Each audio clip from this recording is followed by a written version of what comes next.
We have Mark Caplan, principal of BD Labs. We have David Uy, co-founder and CEO of Blimp Networks. And we have Corinne Yap, Senior Vice President, Global Business of Mixed Dimensions.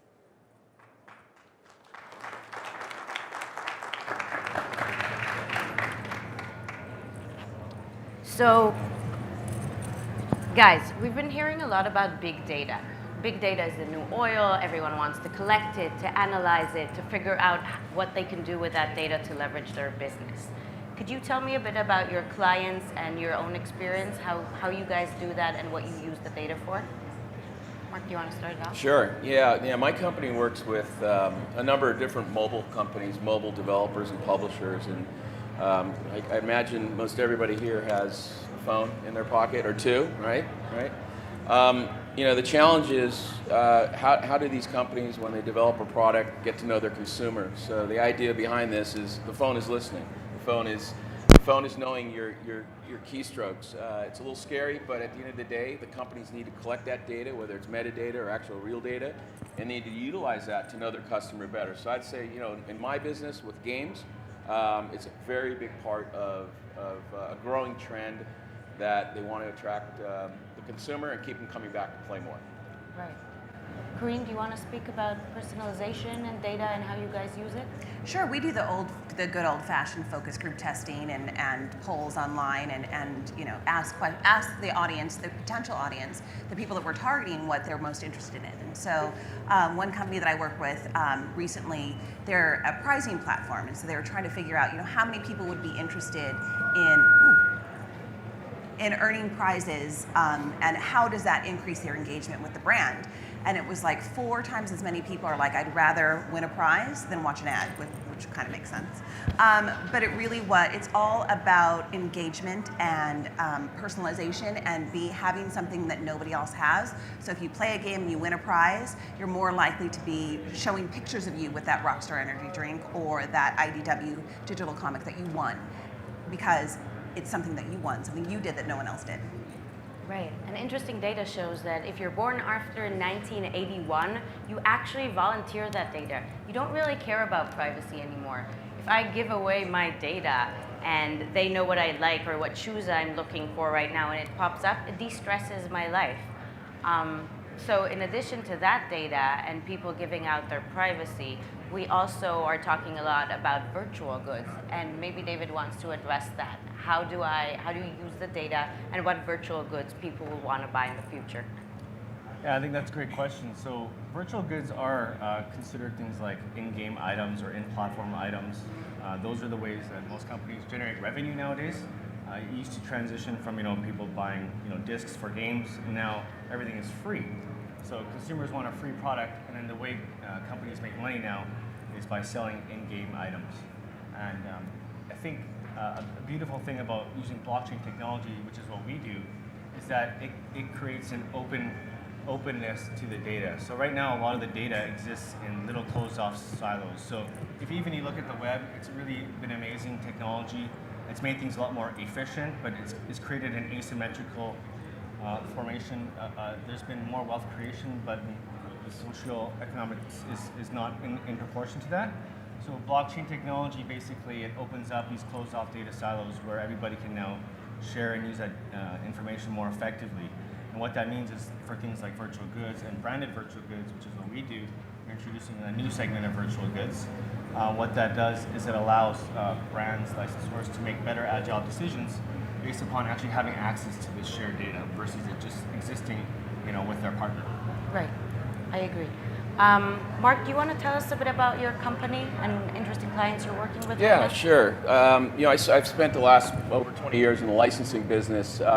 Traditional licensing, I was with Sony and Fox over the years, and I did various different categories of licensing. But one of the areas I became quite familiar with back in '95, I should say, was the interactive category in gaming. And I've seen it come from the 16-bit stage to now with the AR and VR. And one of the things that I've been able to kind of corral is taking IPs and putting them into these new forms of delivery.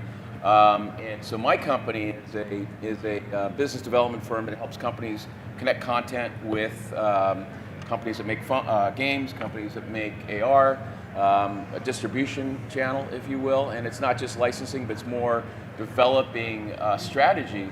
We're working with a number of big companies here, and we're helping them with their strategies, and we're doing that on a daily basis. So it's really a kind of, like I said, went from working in apparel, the toys, everything. Now it's just really about digital and interactive, and that's where the growth is. So a lot of these companies are really trying to figure out how do they take their IP and get it back into the consumer's hands via this device, and that's really what we're focusing on. Right, that's awesome. And talking about AR, VR, and AA, blockchain, we've been hearing these buzzwords for quite a while now, and I feel like, this was supposed to happen already, and it's not happening, and why don't I have a hologram in my room, and why can't I, why hasn't it happened yet? So what technologies do you guys think that will kick into effect, or you're already seeing happening right now, and what technologies do you see affecting licensing down the road? Corinne, do you want to take that one? Sure. So, like Mark, I know a lot about interactive. I started in it in 1999, so I'm slightly younger. So as he mentioned, you've seen it grow from different from 8-bit all the way through to where it is now. But really, what we're doing, what I'm working with, the company I'm working with now is called Mixed Dimensions, and we're trying to figure out a way to have people engage more in their products, engage more in the games. And so we have a technology, it's a 3D technology where you can capture whatever cool thing that you're doing in the game from just one person or your customized ship in Star Trek Online to an entire battle scene, and then you can order your own personalized collectible figure. So it's not only what you've customized within the game, but your game experience. So for us, moving the whole industry forward is even more about personalization and customization, and having the customer having the power to make the decisions on what they want. They don't just go on Amazon and buy whatever figure is offered for them. They go and make their own and do something special. Corinne, what's the timeline on that? If I captured my moment and I'm so excited and I want to get it and put it on my shelf, how long would it take till it gets? So we started with printing in resin and hand painting, which are absolutely gorgeous. They take 4 to 6 weeks to produce, and so that takes a little bit longer, but we actually started printing in full color. There's a new technology, a new printer that we can print in full color in resin, which is much better than what you've been able to do in the past, and that takes about 1 to 3 weeks to get it from ordering to your door. Score. Yeah. And then, David, can you tie this back into licensing and how blockchain would affect our business? Well, that's a very good question. No, I really feel like blockchain is going to have a huge impact and be a big game changer for licensing. You basically get transparency and traceability with transactions, and what that means is a lot of important topics like revenue sharing and royalty splits, etc. A lot of focus is on trust and how do you know that you're going to get paid exactly what you agreed upon. And with blockchain technology, that solves that problem. So basically, using blockchain technology, when you have the pre-agreed upon splits, using blockchain technology, you get exactly what you agreed on. So I'll give you a good example. We're actually working together, and in my previous role at Sony, I had done a lot of virtual good licensing within multiple mobile games. The challenge was to track all those individual purchases. It was a very, very challenging thing. Usually you get a royalty report, it spells out how much money you've made, but it doesn't dig into the actual amount of transactions. So imagine you're selling a t-shirt at Walmart, and that t-shirt company gives you a royalty report. You kind of know where the transaction took place and where the money's coming from. And I always told David when we first met, I go, wow, if I had you 3 or 4 years ago, this whole virtual good economy that we created on our own would have been much more tactile and easy, and it would have taken a lot of strain off the whole process of collecting royalties, which, when you look at licensing as a whole, it's not just about doing the deal. There's a whole downstream process that happens, and chasing the money or collecting the money. I would have said we would have been, much more strategic about it and done more had we been able to use the blockchain technology. Right. That and counterfeiting, of course, right? Yeah, and counterfeiting as well. And that's where you guys in the blockchain can tag an individual item, make sure it's real and it's not fake. Right. Yeah. And talking about real and fake, so this translates to real money for the actual brands? Oh yes, I mean people buy virtual goods the same way they buy real goods in real life, and it's proven that people spend money, where they spend their time. And nowadays, even marketing strategies for most companies is 40% of their budget at least is spent online. People spend more than 20% of their day on these digital platforms, whether it's social media or other websites, etc. So I mean, people, like I said, they want to consume these services for free, but then if they're engaged, they don't mind spending a little money to enhance their actual experience. Right. Not only is it a little money, but it's almost painless, right? It's a tick of a button. My kids order stuff off Amazon and they say, that doesn't cost money, mommy. I just pressed a button. Well, right? yeah, if you go to China and you use WeChat, you're buying everything via your phone, and there has to be a transaction loop that comes back to the bank or to the blockchain. And I think many countries are very quickly moving into that area, using their devices.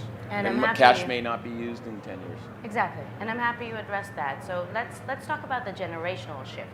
People are spending more and more time on their phone, and if I spend more time on my phone, I'm more prone to buy things that I'm interacted with and I'm emotionally invested in and I'm doing all day. We're also seeing a lot of quest for personalization. Corinne, are the younger generations, do they really want to create their own, to capture their moment, but also do something that they were involved in the process? Yes. So from our understanding and from what we've kind of learned over the course of launching our product, it's really about, again, being able to be personally engaged in what you're doing, and because you're on your phone all day or because you're playing these games for hours at a time, you are completely invested in the experience that you're having and the characters you're either creating or interacting with. And so being able to determine how you view that character as that memorialized version on your desk is something that is very interesting. But then at the same time, it's not just younger kids that are interacting with their phone all day. When we did this survey with the pricing platform company, 60% of the women that responded said that they had played games within the past 24 hours. And so this is something where, it's a part of entertainment that I think maybe is a little bit of a stress relief or kind of a time waster kind of thing, but a lot of people are really engaging in these digital experiences. That's great. David, can you add to that? Oh yeah, going back to extending upon that, I mean, it's the same reasons why someone nowadays will spend a lot of money to buy a yellow Lamborghini.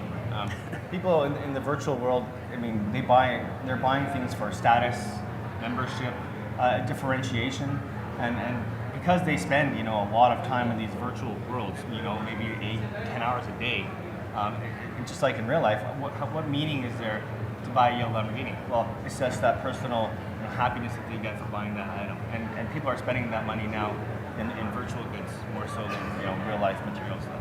Right. Let's talk about brands. I can't wait to sit in my living room and kick back and relax and ask Alexa or my virtual assistant to order me AAA batteries. How do you think we'll be able to narrow down all the information we get and all the options? And where do you see Google and Amazon kick in with their own brands? Do you want to take that one? Yeah, that's a good one because I have Alexa and I have Google. I use both because being in technology, you want to know what's happening. But I find myself, to be honest, still going back to my phone right now and finding and looking. I hear you. I think the information age that they're collecting information and they want us to go do it voice. I think we're still a little earlier where everyone's going to say, hey, Alexa, order me, and maybe you do, but I haven't really yet, to be quite honest. I do still like looking at the product, and I think I look back to the days when you'd walk through, unfortunately, Toys R Us is gone, but you walk through Toys R Us and you pick up a toy and you look at it and you really know it. Those days are gone, so I think we got to figure out a way that the consumer can get really close to the product and know what they want, and I think that's going to be an ongoing challenge. Right. I think so. But voice shopping is something that will happen and will make our life easier. It all depends on how the brands kick in and are able to leverage and sponsor those options that we get. Corinne, what do you think? Are you drinking the Kool-Aid? Yes, of course. I always drink any Kool-Aid that is given to me. But on Thursday in Vegas. I tend to be, a late adopter. and as everybody's cutting cords, and I'm adding more cords. So I think, overall, you do see it. So you do recognize that Amazon has, Amazon Prime, and they have their own original content, and Hulu's doing their own original content, and so is Netflix. And so you envision that these companies will eventually get there and eventually have everything. There's, Target has their own brand. Everybody, all the big retailers have their own brand. So you envision that it will happen. It's just a matter of time. Right. And I do think, the word on the street is that why wouldn't Amazon have their own brand? And why wouldn't I get only 3 options when I ask to buy something? One of them would be Amazon, one would be some kind of sponsored band, almost a pay-to-play, and the third would be whoever ranks. David, do you see that playing out that way? Well, I don't have a big history in terms of brands, but as a consumer point of view, I do feel like consumers are now a lot smarter. It is the information age, and I feel like people actively choose to vote, I guess, with their dollars. So there are companies now that are more geared towards social good or environmentally friendly, and they can charge more, and people are willing to pay the price. So I feel like a big brand, let's say like a Google or Amazon, even entering, I don't think it would have that much of an impact, because people still want that choice and that variety. And that's just what I think, the way people are growing up nowadays. I agree. So we have some time for questions. Does anyone have questions for our panelists?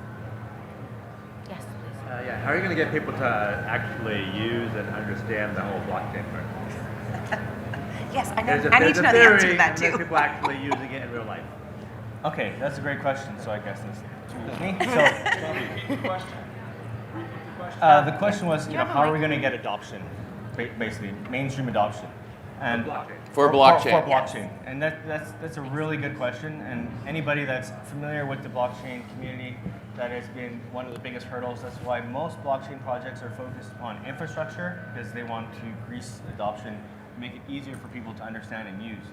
Now, what makes our company a little bit different is we're a B2B company, so we're focused on intellectual property brands and digital platforms. And what happens is we have an integrated solution with a wallet. So a wallet is one of the biggest hurdles of adoption. And how do you get someone to learn how to use a wallet? It's horrible. I'm a tech guy, and I'm going to tell you guys right now, it's brutal, even for a seasoned tech person. But our solution, we have a proprietary wallet incorporated in our solution, where basically you can sign up and start using our services with just a simple email and password. And it's 100% secure. That will hopefully make adoption a lot easier. And as businesses benefit, the digital platforms that we cater to benefit by offering this new set of items, they open up their customer base. Right now, the biggest applications on blockchain would only have users in the count of around maybe 50,000, and maybe you've heard of this game, it's called CryptoKitties. It's around that 50,000. 50,000 in a video game world, as Mark will tell you, is tiny. So mainstream adoption, when we onboard small publishers, essentially we automatically become the biggest channel of adoption for blockchain that's out there right now. So that's kind of our strategy for adoption. David, would you guys tackle different currencies within the wallet? If I go to China, can I buy something there? Can I buy something here? Or will it just be whatever cryptocurrency would So exist? that's a very interesting question. Yeah, so currency, and I think crypto token technology as a whole, it may have a bad rap, but at the same time, there's extreme value in having crypto token technology and the ability to transfer more value on a transactional basis. Instead of just a regular transaction being a record of data transferring, but you can actually do things and perform logic, run code, and also use these tokens to buy things, and has meaning for other people. Really changes the dynamics of any kind of technology that we've found to date. Are tokens and crypto token technology and things like that going away?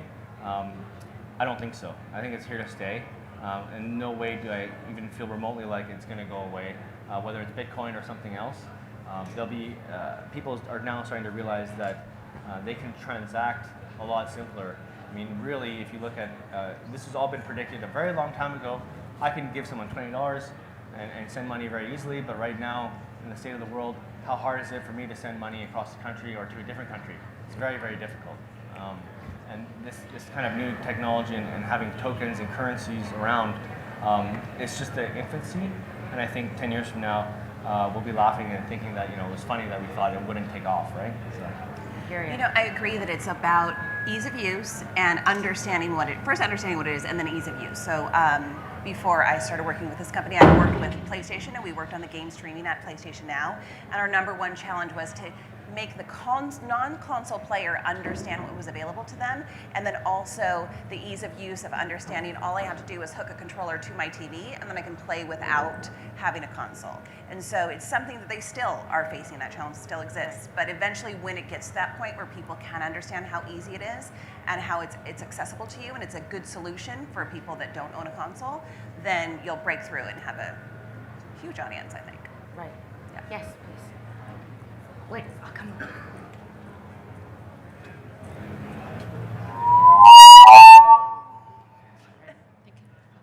Okay, thanks for great sharing. As two sides of a coin, what kind of disadvantage or risk do you see the new technologies bring to licensing? And of course, difficult to say what's the mitigation solutions or the tips, but just do you have any idea in your mind? Thank you.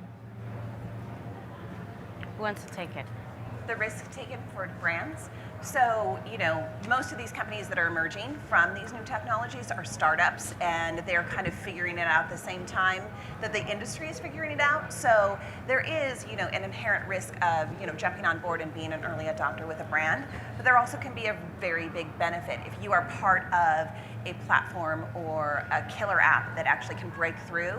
It can be tremendously successful. So imagine, Pokemon Go and Niantic. Niantic had tried a technology or a game before they launched Pokemon Go, but they kind of, with, the Pokemon company took that risk, was working with them, and kind of figured out, they were on the leading edge of some technology, and they were able to kind of take advantage of what happened with a startup that didn't necessarily have a good success story in the back pocket. So there's definitely a risk, but sometimes it's a risk worth taking. Yeah, and I work with a couple of startups that are using AR technology, and they have kind of virtual buddies that basically you're looking at your phone through AR and you have a character. And we went around to a lot of the different licensors and said, hey, we would love to work with you on your IP, but what boils down to is how do you generate revenue? And I think the new technologies and defining where the revenue model is as ex-licensor, basically we're here to make money. Or help to develop our brand. So where does the royalty stream come in based upon this new technology? And until there's a business model in place for the new technology, I think it's very challenging.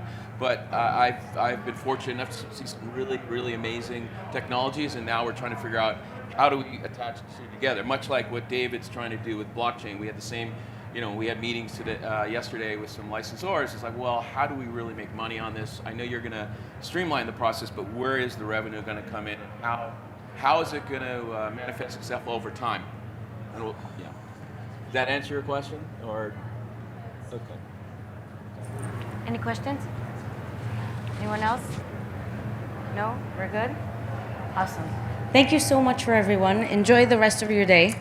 It's not over till it's over.